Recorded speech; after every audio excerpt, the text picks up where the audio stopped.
Welcome to the Practicing Accountant Podcast, your go-to resource for transforming your accounting practice. This podcast is for accountants ready to take control of their business and build their ideal practice by mastering the essentials, setting the right prices, defining a powerful niche, and selling with ease. We'll dive into strategies that boost profits, attract your ideal clients, elevate your services, and help you choose the most effective pricing models. We are champions for efficiency, value, and intentionality, and adversaries of people-pleasing, bad clients, and complacency. We provide actionable strategies to help you break the hamster wheel of typical accounting work. The mission of the Practicing Accountant Podcast is simple: to enhance your experience as an entrepreneurial accountant and help you turn neglected practices into a thriving business. So, if you're ready to level up your practice, this podcast is for you. Tune in and let's get to work. Happy post March 15th. Right? Yeah. We did it. Big breath of, And I love the ones that when they're on the weekends, when you get those extra couple of days to I do love those. Yeah. get things out and don't feel that pressure of a Friday or a Wednesday or a Tuesday And you don't have Thursday. to answer calls over the weekend. And typically what we do is we'd set our deadline to the Friday before. Yeah. And then we'd have a whole weekend to work through rejections and, all the late things that come in, a last minute K1. Oh, I guess that wouldn't matter now, but last minute information. But yeah, I like the weekend buffer. Yeah, it makes a much more pleasant landing.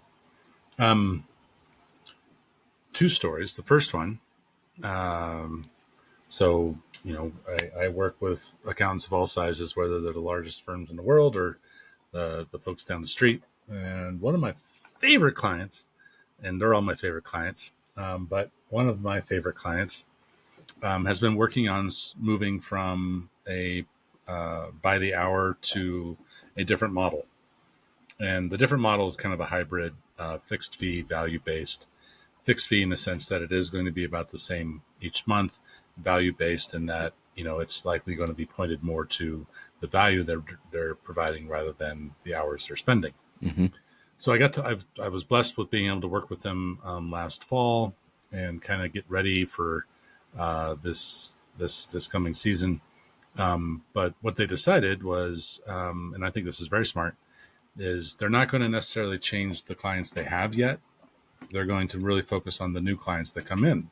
Yep. So as a new client came in, they would offer, this is our fee per month. And they spent a lot of time figuring out what those numbers were. But on Wednesday, I got to see some of the results of this. Oh, so cool. I got to see the results of January and February. Now, this is a tip that might help those that are considering making this change. They kept tracking the hours internally that they would spend on this work. And then they do a variation analysis of, this is what we charged the fixed fee. This is what we would have charged if we did it by the hour. And so, this is as real as it gets, right? Because you get to see what you left on the table or what you took off of it. And so January, and they picked 5 clients that we looked at. And we looked at those 5 clients. And for the month of January, they would have billed a little bit more if they had used hourly billing. Okay. These are brand new clients, mind you. So I was able to see January. I was able to see these 5 clients, new clients with a fixed fee arrangement, and they would have charged a little bit more if they had done hourly. But here's the deal. So when you first onboard a client, you're not going to see an amazing amount of value in your profit on that engagement because you're onboarding them, right? So you got to get their systems on, you got to meet them, you're spending more time talking to them, you're working on it more internally. If you had done by the hour, most likely you are going to bill less with a fixed fee than if you would by the hour. Sure. So the first month's a tough month to look at. But then the second month, we looked at February. And of the 5 clients, 4 of them, they made more with fixed fee than they would have hourly. And that's in the second month. I was actually kind of surprised by that. I expect to see that level of efficiency usually show up in months 3 or 4. Mm-hmm. But they started making more money with fixed fee in month 2. And the one client they didn't do better on in that second month, all kinds of circumstances as to why. New staff, they had some turnover, they had some new people, a lot of training was going on. So they were dumping a lot more time into it because of circumstances, not because of the client. That's a scope problem. Yeah, it's a scope problem, but it's more of it's part of doing business. Sure. Yeah. You're going to have to invest in your people, and sometimes that scope creep is internal, not external. Yeah, that's fair. But anyway, so in 2 months in, their theory that fixed fee would put them in a better place than hourly proved correct. And the other interesting thing is realization from 1 month to the next. It went from 88% to like 100% realization on those 5 jobs. The most important thing, which was interesting, is they noticed that they cared more about profit than they did realization. Because they didn't really care if it was efficient or not, because the fee is what the fee is. And so really they started paying much more attention to profit. Which is a more important metric for a business. Right. Yeah, at the end of the day, I mean, it is what we're trying to achieve. What we're here for. Yeah. Right. And so that we can reinvest and grow and, do extra special things for ourselves and all that. Right. Yeah. But that's a real example with a real client that, just this Wednesday, I got to see those results of transferring into that fixed fee model. And it was just, awesome. I asked them each to kind of share their impressions of it, and I think they're happy. But, my response was, I'm excited because, it shows that their investment in themselves and to growing and to adopting a new model was providing some return just in the first couple months of having it. Yep. So we'll see where it goes, and I'll keep you updated on them and anyone else that's going through this transition right now. It's really cool to see. There's a term when you move to a subscription model called you have to swallow the fish or eat the fish, and that's a dip in sales and revenue for that time while you're growing the subscription piece, because you're not, you're basically spreading that out over a year instead of billing right then and there. I wonder if there's something similar for going from hourly to value-based. I think there's a couple instances. One, there's, first of all, to recognize if you are hourly, you're going to do better in the first month or two, because you're passing the onboarding cost on to the client, or you could. That may not mean you are, but you could. Sure. The second thing, an existing client versus a new client, it's a different ball game. So with an old client, the benefit you have is years of, or however long you've been serving them, as evidence to help you come up with a number. And so I think that eat the fish is going to be as much about how they're able to price it and what the market will bear as it is anything. You bet. So why fish? Like, what's wrong with fish? Why is eating a fish a bad thing? Because the graph is in the shape of a fish. Like a half of a fish. Gotcha. So it's not like you have something against fish. We'll call ours like eat the frog or something. Eat the frog's a good thing. That's a time management tool. But I have a tip for that, because we made that switch for not for new clients, because that's where you should start to practice your pitch and your value proposition. But for existing clients, make sure you bill your time for every little thing you do before you make the switch. So much so that you're annoying to them. and that becomes part of your the value of switching to value-based or fixed fee. No more 15-minute bills. No more random bills for our phone call, things like that. So I think we're finding one of the more difficult things is how the client receives the bill. There are some clients that just like to see the breakdown, like, how many hours did you spend on this and hours on that, and here's how we spend the hours here. When you move that from a bill like that into a fixed fee, and maybe it's, maybe there's line items in it, but there's not hours in it. I think that's a part of that transition too, that's hard to get clients to get over. But that's a great topic for what's happening another episode. Though, right. But what's happening with the new clients is confidence. And that confidence is then going to spread to existing clients, assuming that this theory continues to work the way it has. They'll be more confident to go to their client and be like, this is what we're doing now. So it's okay if you don't want it. I've got other clients. Yep. So that confidence will allow them to hold it. Second story, because I said I had to, and you and I shared this this week, but there was a post, which turns out to be plagiarized ultimately, but there was a post made about there are now more accountants than firm owners, and it was Coaches. just a coaches. What I say? Yeah, Accountants. More coaches than firm owners. yeah, more coaches than firm owners, and then they even included a ChatGPT generated picture of all these coaches huddling around a firm owner and trying to get their attention in business. And it was just a knock on the fact that there are a lot of people out there that are trying to serve accountants right now in whatever ways they can, coaching being one of them, and a big one apparently. And it created all kinds of comments and thoughts and whatever. And it's something that you and I have been aware of and frankly pissed off about for a while. We haven't posted anything about it, but we felt it. And for me personally, it's a bit of a frustration because there's a lot of people out there that say they coach and they don't coach. Mm-hmm. They are former marketers, former salespeople, former whatevers that have decided to create an online presence to sell some quick fix to accountants and call themselves coaches, Yep. which pisses me to right the hell off. Because coaching is so much more than offering solutions. You know, coaching is an experience that you have where my goal ultimately is to help them achieve whatever their vision, strategy, outcome is they're trying to design. And it's not something that is a class you take that gives you all the answers. It's an experience, usually one-on-one or at least in a group, where you're all working towards a very important topic for their businesses, and is done not necessarily by providing answers, but providing guidance and conversation around the topic. And so I would guess that I'm probably one of the more experienced coaches for accountants in the country, by having almost 10,000 hours coached.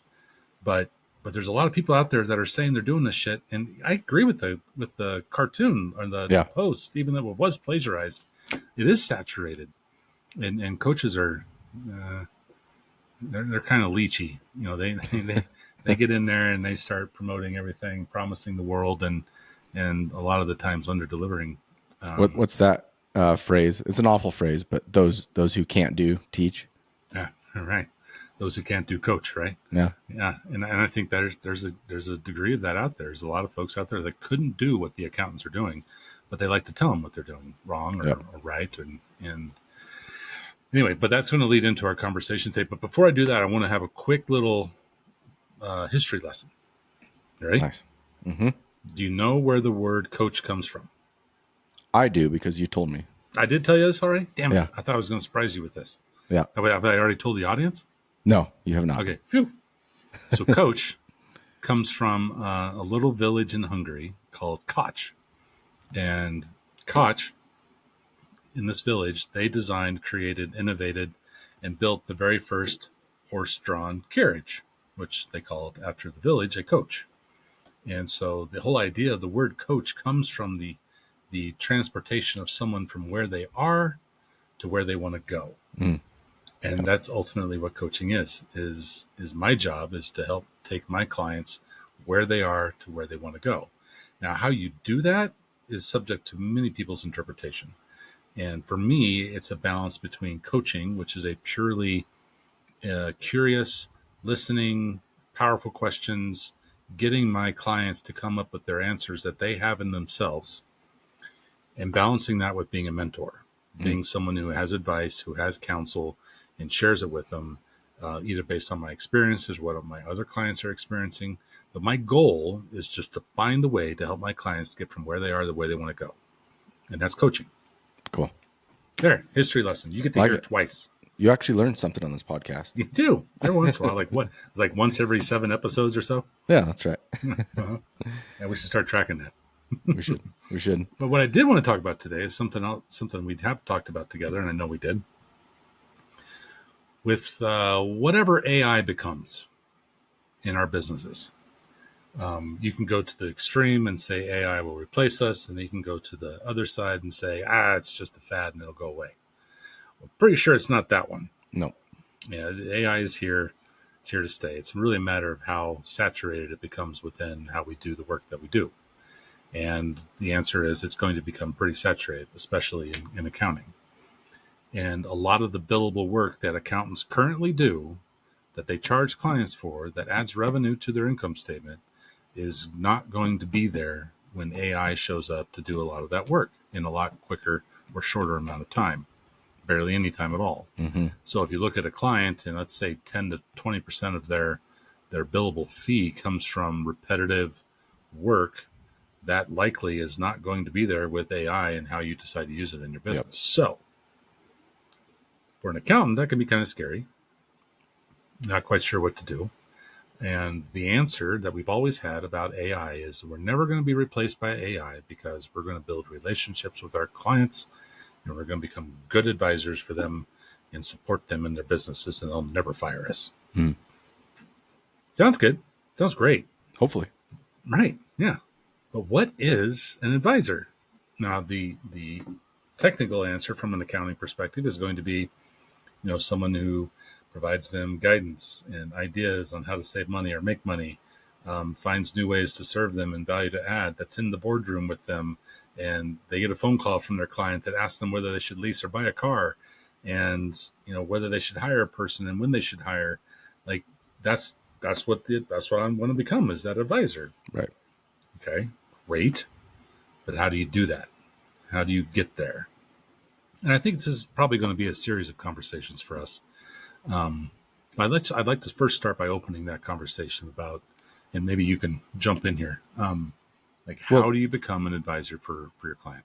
Real quick, similar to the value pricing, it's just a word that everybody throws out.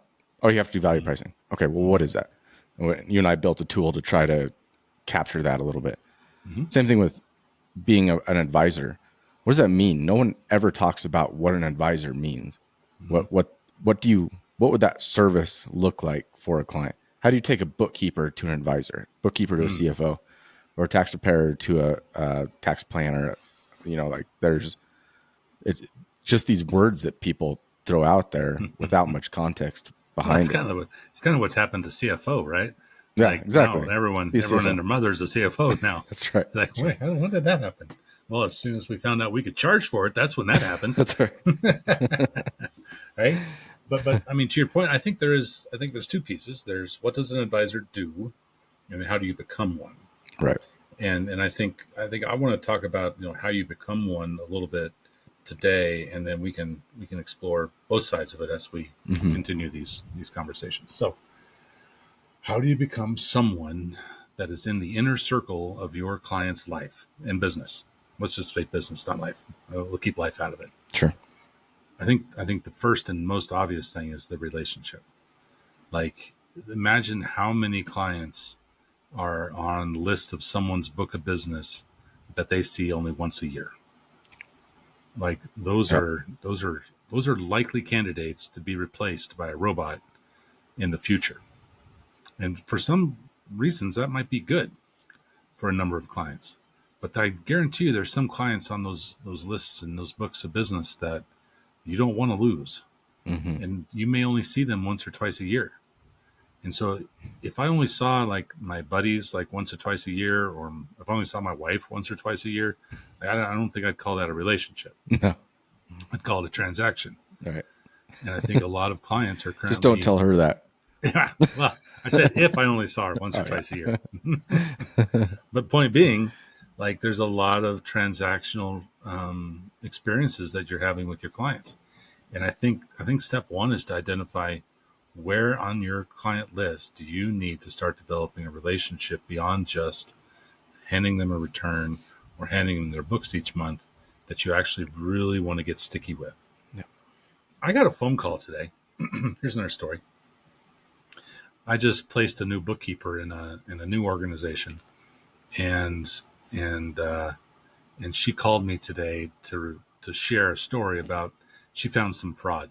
Not internally in the organization. She found some fraudulent charges, and she talked about how she spent an hour at the bank and how she's really going to push them hard on this, and she's going to collect that $700 or whatever it was. And I was just like, it's awesome, go get them, But I love the fact that she called.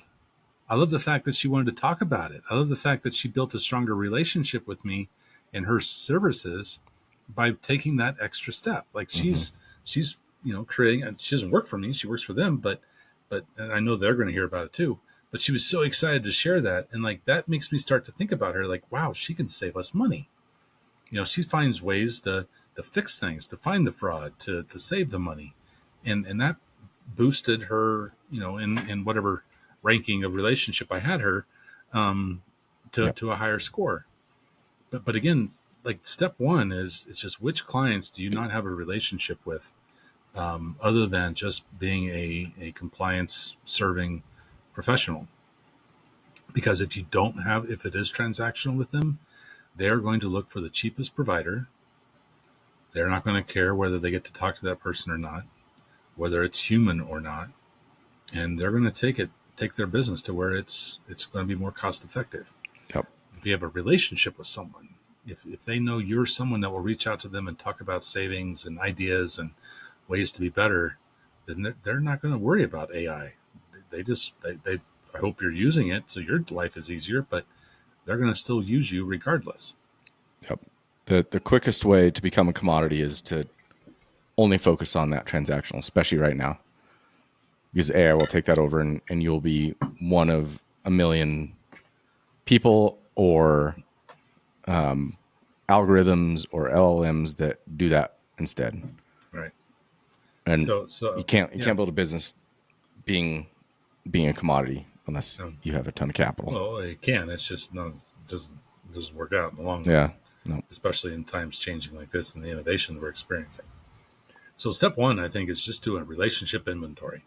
Looking through the clients, who is it that you feel like you've got a relationship with? Who do you feel like you're actually seeing and building and sharing?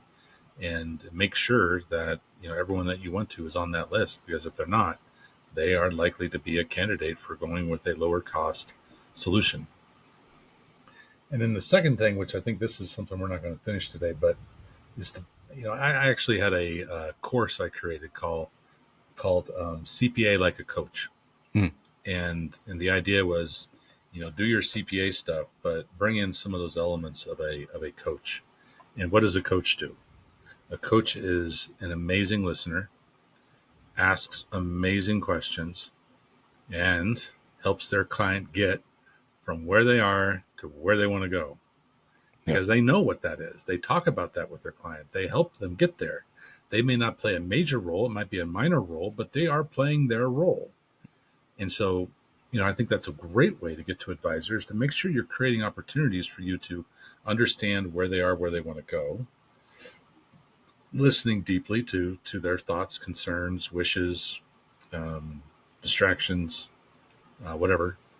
And then also really just understanding their role in helping them get from where they are to where they want to go, and being the best they could possibly be in that.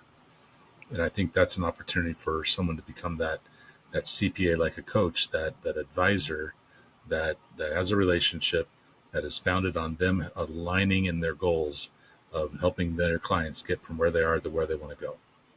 For argument's sake, let's say you had, when you started the CPA coach, you had already a book of business of CPAs that you were doing another transactional service for. Your network was already built then, would have already been built, so that you could have added on coaching to that. It would have been a lot easier than starting from scratch. Yeah, totally. Yeah, big time. And interesting that you bring that up. It could become another service for accountants too. Right. If they're, I'd like to be involved with that so that they maintain some integrity. Unlike our LinkedIn post that we saw earlier this week about what exactly coaching is or isn't. But I think also that because of those types of people calling themselves coaches, like they're so focused on solution, and it's usually a singular solution. And the opportunity with clients is multifaceted. You help them understand things. Next thing they know, they want to know if they can, how do they save money for their kids' college, or how do they get money out? Hey, I want to save for retirement. Who are they talking to? Well, they're not talking to you. They're talking to someone, right, who most likely they have a better relationship with. Because if it's financially related or especially accounting related, and they're not talking to you about it, that should be evidence right there that that's an opportunity to improve a relationship from transactional to relational. You bet. So I like I said, I just wanted to tease this today. I think you and I can put some more of our own brain power into this, and not to say that I'm trying to help our audience become coaches, but you can be a stronger advisor with coaching skills than without them. Be coach-like and Be upsell coach-like. that. Yep. Right. And that is something that would absolutely improve the relationship. I mean, I've got relationships across the country because of coaching, and also because of accounting. And so it's something I think that would really benefit someone navigating the uncertainty of these times. Yep. Agreed. That's all I got today. For today, Awesome, that was a man. lot. That was a lot of stories. That was like 3 stories. Yeah, that's right. Stories are good. Good. Well, thanks Awesome, thanks for listening. Thanks for tuning into this podcast. We hope you share or like this episode and let your peers or friends or colleagues know about it. And we'll do our best to keep these entertaining and share some more stories in the future and continue to talk about what it's like to prepare for the AI apocalypse. and otherwise, having beat this deadline, we hope you also take a day or two off and that you get ready for the next one, I guess. Yep, that's right. Awesome, dude. Thank you. Cheers.